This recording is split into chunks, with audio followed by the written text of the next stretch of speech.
So this problem is talking about surface area.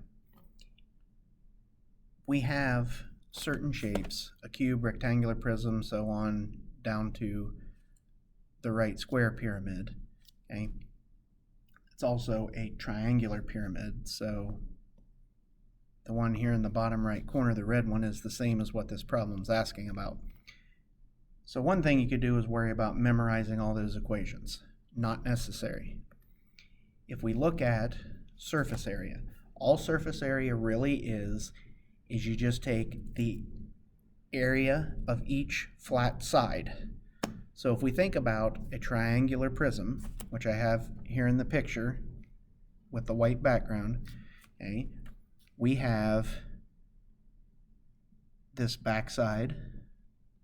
We have another side back here on the back. We have the bottom down here. Then we have this side, and we have this side. Okay, so anytime you have a triangular prism like this, you have 5 sides to it, the bottom and then the 4 other faces. They tell us in the problem that the 4 triangular faces are the same. So we're going to look at 2 different shapes. Okay, the faces are a triangle, which this is one of those formulas you should probably remember. 1/2 base times height is the area of a triangle. Then if we look at the bottom, okay, the bottom is just a square or a rectangle. Anytime we have a square or rectangle, the area is length times width. Okay. Now they tell us that all 4 of the triangular faces are the same. So let's say we went ahead and we figured out one of them. 1/2 base times height. We did that multiplication.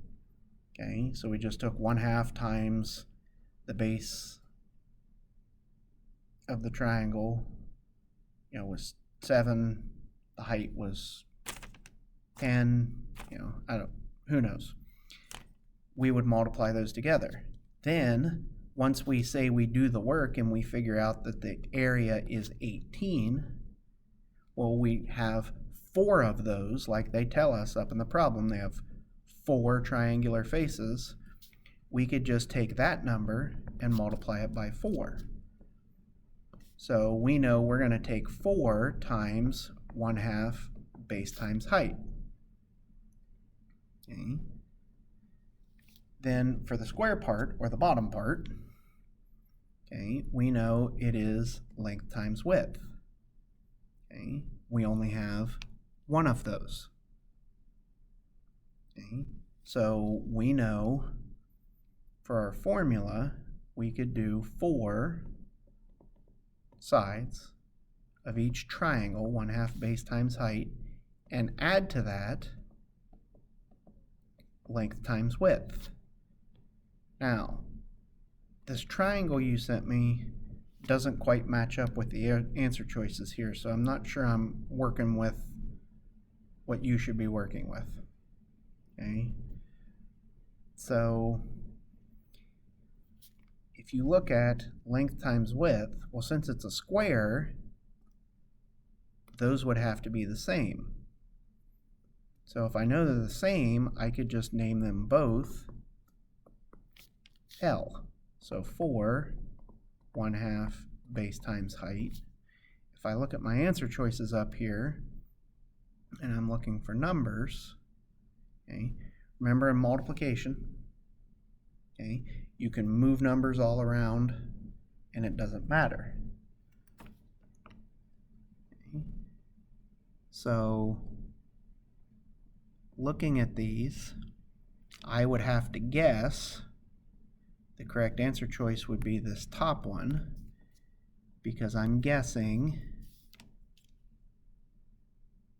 no, that wouldn't be right. It would be this one, because here we have 1/2 base times height, and then we had 4 of them, and then we had the length and the width of the bottom which was a square, which would be the same.